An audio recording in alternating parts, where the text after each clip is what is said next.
Hello, everyone. Wike came out to say that if Tinubu really wanted Oshu State, by all means, that he would have sent him there. And Dele Momodu has also fired back at Wiki, and he said Oshun people would have demystified you mercilessly. Adeleke is not Fubara. My Kobo advice: stop equating yourself to God, and he put it in God.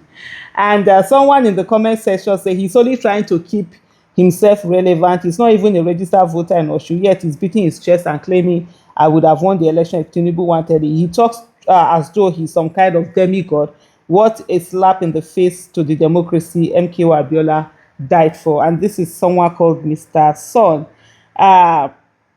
Uh, okay, so it's really quite interesting, and the fact is that very true. Oshun people would have really demystified him, and I think one of the things that really got Oshun people angry, it's part of Monday Okwewolo is part of it, in the way and very disrespectful manner that Monday Okpewolo went to Oshu State, and with those his touts that are usually around him screaming up their head, calling out the people, talking to the people anyhow. The go person house when they talk to them anyhow. Even if someone is nothing, allow people their dignity. Just more dignity, allow them, to have that on. But to go on and just keep talking and anyhow and whatever, it's really annoying. And I saw those videos where the Oshun people were really driving when those cars were leaving. I think all those governors and senators, I think Senate president too was in Oshun and all of that. They were all now driving away. Oshun people were just screaming, "Ole, ole!" In church, one particular one, myself, it was mainly for Okpewolo, the 3.5 million man. It was mainly for him. They were shouting, "Okpewolo, ole, Okpewolo, ole," and all of that. But of course, all of these things, like I keep saying all the time, it's always about the people. If the people, anything that the people want, let me tell you, there's nobody that can. There is no power greater than the power of the people. The only thing that remains is that what you try to do is to make the people not believe that they have power, and that's why this person said that the greatest weapon of the oppressor is the mind of the oppressed. You understand? Stephen Biko said that the greatest weapon of the oppressor is the mind of the oppressed. Because if you're able to oppress if you're able to have control of the mind of the oppressed, then you're good.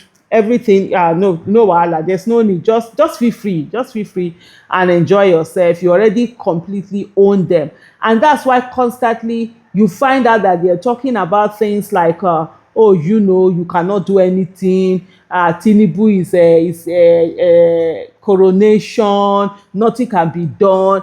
And that's why I find it so annoying when some people come and they are giving Tinubu powers that he doesn't have. Tinubu cannot do nada. And if there's anyone who has made more mistakes in this from 2023 to this time, it's Tinubu himself. A lot of aggrieved people, and that's all you need. A lot of people are aggrieved. A lot of people don't even want to hear from him or of him or whatever. They're just so, I'm talking of people from his own party. I'm not even talking of, outsiders, people from his own parties that feel very angry at the manner in which they've been treated, at the manner in which, they've been sidelined, at the suffering that is happening, because everybody is feeling it. The thing about this thing is that everybody is feeling it. And you can see that Tinubu is one person who is really wicked enough to want everybody down. He only sees himself at the top. There's this interview that he did, if you all remember, where he was talking about, he was gleefully talking about his friend, that there's this friend of his that used to ride this very big car, but now he can only afford Toyota, Corolla, Kini. And the way he was saying, he was actually laughing. I mean, you're feeling it, you're feeling happy that a friend that that was buoyant is no longer buoyant, and due to the things that you're doing, and that is making you happy.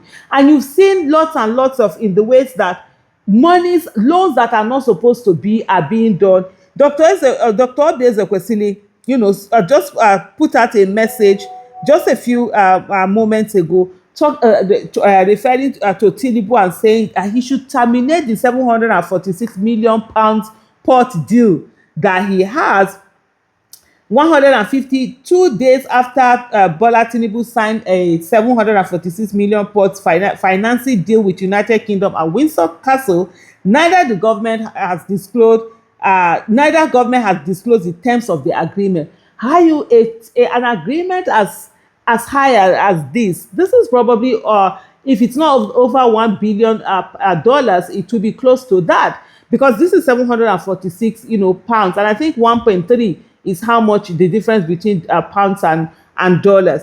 And yet Nigerians do not have an agreement of what is inside this deal. This is a deal that he's doing that he's not going to be the one that is going to pay. It's in future Nigerian youth that are going to pay it. It's not the people that are paying it that are going to pay it now. They're probably in their 20s having their fun, thinking that okay, but meanwhile somebody has piled debt on their head, on their head. And if this is not debt, there's nothing wrong with borrowing. Let me say that, whether as an individual or government or business or government, nothing wrong in borrowing. The main thing is that what are you borrowing for? If you are borrowing to invest, you understand, in things that would appreciate, or things that will bring you cash flow, things of development, be it in your business life or whatever, that is good debt, right? Good debt. But the one that you are borrowing to squander, borrowing to waste, that is bad debt. It keeps you perpetually poor. And if you're looking at it, let's look at someone's life. For example, now, there's Mr. A, there's Mr. B. Mr. A borrows money. Their company, they are giving loan. And he borrows the loan. He buys a property, right? And then the other one borrows the same loan. And he travels abroad with it to do vacation. They are both loans. But this one is going to have a property that is going to appreciate over time, or it's also going to be, it can be yielding passive income. That's the other one is capital gain. This one is cash flow. You can get cash flow, from this one. Then the other one that went abroad, he had fun. There was fun, there's enjoyment and everything. The money is gone. He has to use his future earnings to be paying that without anything other than that enjoyment that is gone.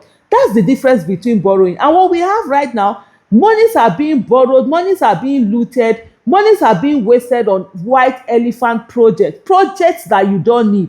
They spent 20-something billion to renovate the house of vice president. Shetima up till now has refused to enter the house. Then why did you spend 20-something billion? That 20-something billion could have been used in education, could have been used to improve the educational system. Even if you say you are paying school fees of children. Look, left for me, I would have said the whole education, let government sort of like take its hands off the management of school and students, right? Let government focus on inspection, curriculum development, checking that everything is okay and all of that, policies on education, and just look for people, whether people who are ready. So there are even some association and that's one of the things that Dr. Obezo as Minister of Education wanted to do with, and I was really so happy about that when it was being talked about, like schools like federal government and all of that, they have their own old school association. They can take over and manage those schools, and then let government just be paying school fees. You will find out that the money that on this thing that has been spent by government on a particular school, for example, if you take a federal government college, right, and another private school, government will spend 10 times than what a private school. Meanwhile, the quality of education at that private school is 10 times more than what government has spent. So why don't government use that money and just say, okay, this is the school fees we do pay, just like what you have with NHIS kind of scheme. If you have so number of patients, you're going to be paid so. You have so number of students, we'll pay you the school fees so that people can get good quality education from primary to secondary school, rather than all of this wastage that I do. But then, thank you for watching.